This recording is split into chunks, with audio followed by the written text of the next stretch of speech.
Grabe lakas ng hangin.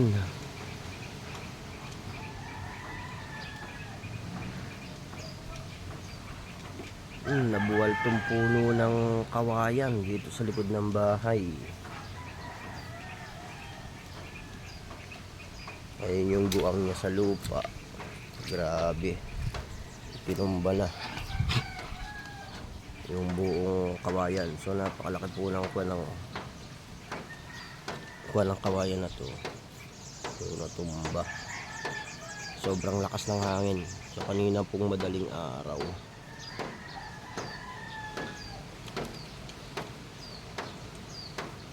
Ang problema nito, kapag umulan ng malakas, baka bumara sa ilat. Yung ilat po yan, dyan banda.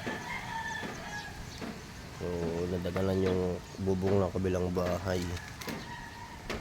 So, nakadagan yan dun sa bubong. So sobrang lago po ng kawayan na yan. So makapal yung kanyang dahon. So, sobrang lakas ng hangin kaninang madaling araw sa gabi. So hindi niya na kinaya, natumba na.